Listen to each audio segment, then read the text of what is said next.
जय हिंद दोस्तों, आज आप सीखेंगे फैक्टराइजेशन, जिसको हिंदी में गुणनखंड कहते हैं। सबसे पहले सीखेंगे गुणनखंड क्या है और उसके बाद सीखेंगे गुणनखंड निकालने के लिए, जैसे कि 12 का गुणनखंड निकालना या फिर 18 का गुणनखंड निकालना या फिर एक्स स्क्वायर जोड़ 6x जोड़ 8 का गुणनखंड निकालना या फिर एक्स स्क्वायर जोड़ 8a जोड़ 15 का गुणनखंड निकालना या फिर एक्स स्क्वायर जोड़ 7x जोड़ 10 का गुणनखंड निकालना। तो चलिए बारीकी से सीखेंगे गुणनखंड कैसे निकालते हैं। और इससे पहले हम लोग सीख लेते हैं गुणनखंड है क्या। तो दोस्तों गुणनखंड जो है किसी भी वस्तु जैसे कि संख्या या फिर बहुपद या मैट्रिक्स को अन्य वस्तुओं के गुणनफल, जिसको प्रोडक्ट बोलते हैं, प्रोडक्ट के रूप में तोड़ने की क्रिया को गणित में गुणनखंड कहते हैं। एवं किसी भी वस्तु की गुणनखंडों को गुणा करने पर वही मूल वस्तु का संख्या जो भी होता है वह पुनः प्राप्त हो जाती है। तो सबसे पहले चलिए 12 को हल करते हैं, उसके बाद फिर आगे के सवाल को हल करेंगे। दोस्तों जैसे 12 का गुणनखंड हमको पता करना है, तो सबसे पहले क्या करते हैं, 12 का एलसीएम, जिसको लघुत्तम बोलते हैं, उस रूप में इसको हल करिए। जैसे 2 से भागा देंगे तो 2 छके 12, और फिर इसमें 2 से भागा देंगे तो 2 तिया 6, फिर 3 से भागा देंगे तो 3 का 3। मतलब 12 का गुणनखंड क्या क्या आया, इसमें जितना संख्या है, इसमें जो है सब संख्या जितना है ये सारा 12 का गुणनखंड है। जैसे कि इसमें जो जो संख्या आया है वही इसका गुणनखंड होगा। जैसे कि 12 बराबर या तो हम लिख सकते हैं 1 गुना 12, या फिर 12 बराबर लिख सकते हैं 2 आया है 6 आया है तो 2 गुना 6 लिख सकते हैं, या फिर 12 बराबर लिख सकते हैं 3 चौके 12। देखिए 3 गुना 4 भी आता है, 3 चौके 12, ठीक है। या फिर 12 बराबर हम लोग लिख सकते हैं, या इसको उल्टा करके भी लिख सकते हैं, मतलब और सब संख्या। तो कहने का मतलब है कि 12 बराबर हमारा जो संख्या आया है, 12 का जो गुणनखंड आया है वह संख्या क्या है, 1 आया है, 2 आया है, 3 आया है, 4 आया है, 6 आया है और 12 आया है। मतलब हम लोग 12 के गुणनखंड किसको कह सकते हैं, 1 2 3 4 6 12। मतलब 12 को हम लोग इतना खंड में कर सकते हैं अलग अलग। फैक्टराइजेशन मतलब गुणनखंड, मतलब गुणा के खंड को ही गुणनखंड कहते हैं, शॉर्ट में हम लोग कह सकते हैं। उसी प्रकार से दोस्तों 18 का गुणनखंड करना चाहते हैं तो 18 में इस प्रकार से 2 से भागा देंगे तो 2 9 18 होगा, उसके बाद 3 तिया 9 होगा, 3 का 3 होगा। तो दोस्तों 18 में कौन कौन संख्या आया, 18 का गुणनखंड कौन कौन आया, मतलब इसमें 1 आया, उसके बाद 2 आया, 3 आया, ठीक है। ये देखिए 18 जो है दूसरा भाग भी हम लोग भाग दे के देख सकते हैं। मतलब 18 में यदि 6 से भाग देते 6 तिया 18, 6 भी आता है, इसलिए 6 भी लेंगे।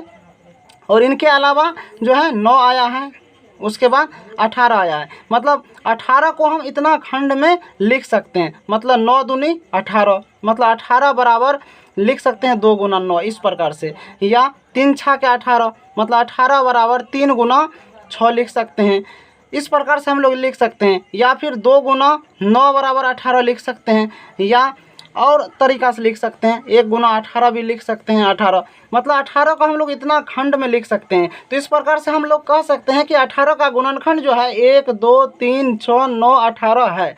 तो दोस्तों गुणनखंड का मतलब होता है गुणा को ही तोड़ना। तो इस प्रकार से हम लोग किसी एक संख्या का, किसी भी एक प्राकृतिक संख्या का भी गुणनखंड निकाल सकते हैं। अब चलिए बहुपद में आते हैं। बहुपद में किसी संख्या का गुणनखंड कैसे निकालेंगे।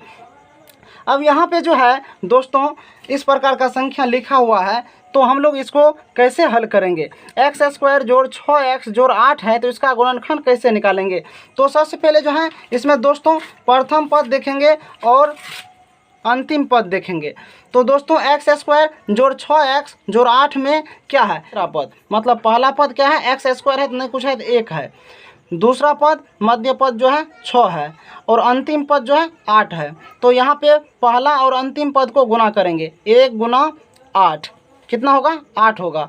तो दोस्तों 1 गुना 8 कितना हुआ, 8 हुआ। और इस 8 को खंड करेंगे, इस 8 को खंड करेंगे तो जोड़ करके होना चाहिए 6, जोड़ या घटो करके क्या होना चाहिए 6, और गुना करके क्या होना चाहिए 8। तो 8 का गुणनखंड निकालेंगे इस तरह से, 2 चौके 8, 2 दूनी 4, तो 2 दूना 4 दूना 8 आया। तो इस प्रकार से इन संख्या को 2 भाग में बांटेंगे, 2 भाग में ऐसा संख्या बांट करके बनाएंगे जिसको गुना करके क्या होना चाहिए 8 होना चाहिए, और जोड़ घटो करके 6 होना चाहिए। यदि 2 दूना 4 लेते हैं और 4 दूना 8, मतलब 2 गुना 2 एक जगह कर लेते हैं, गुना 2, मतलब 4 गुना 2 करते हैं तो 4 दूनी 8 हो गया, और 4 2 को जोड़ते हैं तो 6 होता है। तो मतलब हमारा संख्या क्या निकला, 4 और 2। तो इस प्रकार से लिख लेंगे एक्स स्क्वायर जोड़, यहाँ पे जो है इसको 6x को 2 भाग में बांटे हैं जो 2 और 4 है। तो ऐसा हम लोग हमेशा याद रखेंगे कि बड़ा संख्या की तरफ बड़ा संख्या लिखेंगे, छोटा संख्या की तरफ छोटा संख्या लिखेंगे।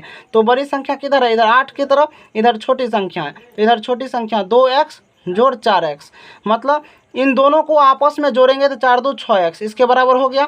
इन दोनों को गुना करेंगे तो 4 दूनी 8 इसके बराबर हो गया। या 2x गुना 4x करेंगे तो कितना होगा, 8x स्क्वायर, और x स्क्वायर और 8 को गुना करेंगे तब भी होगा 8x स्क्वायर। तो इस प्रकार से हम लोग लिख देंगे। अब इस दोनों में देखेंगे कॉमन क्या है, एक्स स्क्वायर और 2x में कॉमन क्या है, x है, x कॉमन ले लिए। उसके बाद इंटू करेंगे, एक्स स्क्वायर में x से भागा देंगे तो x होगा, और 2x में x से भागा देंगे तो 2 होगा। तो इस प्रकार से x इंटू एक्स जोड़ 2 हुआ। तो x जोड़ 2 जो हुआ है यहाँ पे भी x जोड़ 2 लिख दिए हैं। और उसके बाद इसमें देखेंगे कि कितना से गुना करेंगे तो 4x जोड़ 8 होगा। तो दोस्तों यहाँ पे 4 से गुना करेंगे, 4 से यदि गुना करते हैं 4 गुना x 4x, और 4 गुना 2 4 दूना 8 होता है। तो इस प्रकार से हमारा संख्या हो गया। एक संख्या ये और ये लेंगे और एक ये बीच वाला लेंगे, मतलब x जोड़ 4 एक हो गया, और दूसरी संख्या हो गया x जोड़ 2। तो दोस्तों एक्स स्क्वायर जोड़ 6x जोड़ 8 का गुणनखंड हो गया x जोड़ 4 इंटू एक्स जोड़ 2। हम लोग इसको जांच करना चाहते हैं, इन दोनों को आपस में गुना करेंगे तो फिर इतना ही पूरा हो जाएगा। ये भी एक जांच करके दिखा देंगे। चलिए अगला सवाल को हल करते हैं। अगला सवाल है ए स्क्वायर जोड़ 8a जोड़ 15। तो इसमें पहला पद क्या है वो देखेंगे। पहला पद क्या है, अंतिम पद क्या है, और बीच वाले पद क्या है। पहला पद दोस्तों ए स्क्वायर में क्या है, नहीं कुछ है तो 1 है। दूसरा पद क्या है, 8 है। अंतिम पद क्या है, 15 है। तो पहला और अंतिम पद को हमेशा गुना करेंगे तो कितना होगा, 15। 15 हुआ। इस 15 को खंड करना है, खंड करके 2 संख्या ऐसा बनाना है, इन दोनों में वो संख्या लिखना है, और गुना करके क्या होना चाहिए, 15 होना चाहिए, और जोड़ या घटो करके होना चाहिए बीच में जो संख्या है, मतलब 8 होना चाहिए। तो 15 को खंड करेंगे। 15 का खंड करने के लिए क्या करेंगे दोस्तों, सबसे पहले 15 का जो है एलसीएम टाइप से निकालेंगे, लघुत्तम जिसको बोलते हैं। 2 से नहीं लगेगा, 3 से, 3 5 15। तो दोस्तों 3 5 15 अब नहीं लगेगा, तो 5 3 कितना होगा, 5 और 3 को आपस में जोड़ेंगे तो 8 होगा। 5 और 3 को गुना करेंगे तो 5 तिया 15 होगा। मतलब 15 का खंड क्या आया, 3 और 5 या 5 और 3। अब 3 और 5 या 5 और 3 में पहले 3 रखें कि 5 रखें, ये कन्फ्यूजन यदि हो तो इसमें देखेंगे इधर छोटा है कि इधर छोटा है। इधर छोटा है, उधर का संख्या छोटा रखेंगे। सबसे पहले ए स्क्वायर लिख लिए जोड़। अब जो है यहाँ पे खंड करके 5 3 हुआ है, तो 3 इधर रखेंगे क्योंकि इधर 3 छोटा है, इधर 15 बड़ा है, इसलिए इधर बड़ा संख्या लिखेंगे। तो कौन कौन संख्या हुआ, 3a जोड़ 5a। देखिए इन दोनों को आपस में गुना करेंगे तो इन दोनों के गुना के बराबर होगा, मतलब a स्क्वायर और 15 को गुना करेंगे तो 15a स्क्वायर होगा। 3a और 5a को गुना करेंगे तब भी 15a स्क्वायर होगा। यदि इन दोनों को जोड़ेंगे 5 3 8a, तो यहाँ 8a है, जोड़ करके इसके बराबर होना चाहिए, गुना करके इस दोनों के गुना के बराबर होना चाहिए, जोड़ 15 लिख दिए। अब जो है यहाँ पे क्या हुआ, ए स्क्वायर है, तो ए स्क्वायर अब नहीं लिखेंगे, ए कॉमन ले लिए, क्योंकि ए स्क्वायर और 3a में ए है, इसलिए ए कॉमन ले लिए। ए स्क्वायर में ए से भागा देंगे तो ए होगा, और 3a में ए से भागा देंगे तो 3 होगा। यहाँ जो संख्या आया वही यहाँ पे लिखेंगे, ए जोड़ 3a, ए जोड़ 3, ठीक है। ए जोड़ 3 मतलब ए स्क्वायर में ए से भागा देंगे तो ए हुआ, ए से फिर 3a में भागा देंगे तो 3 होगा। ए जोड़ 3 जो आया है यहाँ पे, ए जोड़ 3 यहाँ रख दिए, ठीक है। अब यहाँ जो है किस संख्या से गुना करेंगे तो इतना होगा, 5a जोड़ 15 होगा। तो जोड़ 5 से गुना करेंगे तो 5 गुना a 5a, और 5 गुना 3 5 तिया 15। अब जो है ये दोनों संख्या को एक जगह रखेंगे, चराचर जो है, और बीच वाले एक बार रखेंगे, मतलब a जोड़ 5 और दूसरा है a जोड़ 3। तो दोस्तों ए स्क्वायर जोड़ 8a जोड़ 15 का गुणनखंड हो गया a जोड़ 5 इंटू a जोड़ 3। तो इन संख्याओं का क्या हो गया, गुणनखंड ये हो गया, मतलब इसका गुणनखंड हो गया। अब चलिए अगला सवाल 5 नंबर का हल करते हैं। सवाल है एक्स स्क्वायर जोड़ 7x जोड़ 10। तो इसमें देखिए पहला पद क्या है, एक्स स्क्वायर, तो एक्स में नहीं कुछ है तो 1 है। दूसरा पद है 7 और 7x है तो 7 है। और तीसरा पद मतलब अंतिम पद है 10। तो पहला और अंतिम पद को देखना है, दोनों को गुना करके कितना होता है वो लिख लेना। 1 गुना 10 कितना होगा, 10 होगा। तो अब इन बीच वाले संख्या का 2 खंड करके 2 संख्या बनाना है। उन दोनों को यदि जोड़ेंगे तो 7 ही होना चाहिए, गुना करेंगे तो 10 होना चाहिए। ठीक है, तो इसके लिए 10 का क्या करेंगे, गुणनखंड निकालेंगे। 2 पंचे 10, 10 का गुणनखंड 2 और 5 आया तो 2 और 5 ही होगा। इन दोनों को आपस में जोड़ेंगे या घटाएंगे तो देखेंगे 7 हो रहा है कि नहीं। जोड़ने पे 7 हो जाता है, घटाने पे नहीं होता है। 2 और 5 को आपस में जोड़ना है। 2 और 5 को गुना करेंगे तो क्या होगा, 10 होगा। मतलब यही दोनों संख्या इसका गुणनखंड है। तो चलिए ये संख्या को यहाँ पे रखते हैं। तो एक्स स्क्वायर पहले लिख दिए। अब 2 और 5 में से देखेंगे, इधर छोटी संख्या है तो इधर छोटी रखेंगे, इधर बड़ी संख्या है तो इधर बड़ी रखेंगे। तो 2 और 5 में 2 छोटी है तो 2x इधर रखेंगे, जोड़ 5x, उसके बाद जोड़ 10। तो अब इन दोनों में देखिए, यदि 2 और 5 को आपस में गुना करेंगे तो पहला और अंतिम पद का गुना जितना होगा उतना ही होगा। मतलब एक्स स्क्वायर गुना 10 करके होगा 10x स्क्वायर। 2x और 5x को भी गुना करेंगे तो 5 दूनी 10x स्क्वायर होगा। यदि 2x और 5x को जोड़ेंगे तो 5 दूनी 7x होगा। बीच वाली संख्या के बराबर होता है, बीच में जो भी पद है उसके बराबर होता है।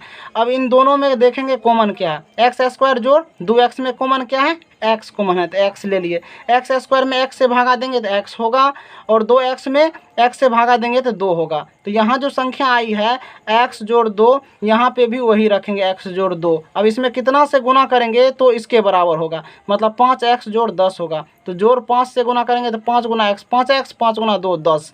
तो दोस्तों एक बार ये संख्या और ये संख्या लेंगे, एक बार बीच वाले संख्या लेंगे, मतलब x जोड़ 5 इंटू एक्स जोड़ 2। तो दोस्तों एक्स स्क्वायर जोड़ 7x जोड़ 10 का गुणनखंड क्या है, x जोड़ 5 इंटू एक्स जोड़ 2। और इसका गुणज है ये, इसका गुणनखंड है ये, मतलब एक्स स्क्वायर जोड़ 7x जोड़ 10 का गुणनखंड है x जोड़ 5 इंटू एक्स जोड़ 2। x जोड़ 5 इंटू एक्स जोड़ 2 का गुणज है ये। यदि गुणज निकालने के लिए कहेगा तो गुना कर लेंगे, इसको आप जांच करके भी निकाल सकते हैं। मतलब x जोड़ 5 इंटू एक्स जोड़ 2 को आपस में गुणज करेंगे, मतलब गुना करेंगे तो कैसे करेंगे, इनके x से इनमें गुना करेंगे x जोड़ 2 में, और इनके 5 से फिर से गुना करेंगे x जोड़ 2 में। तो x गुना x, एक्स स्क्वायर, x गुना 2 2x, 5 गुना x जोड़ 5x, 5 गुना 2 10। तो यहाँ पे इस प्रकार से हो गया। ये दोनों एक जाति का है, 2x और 5x एक चर है।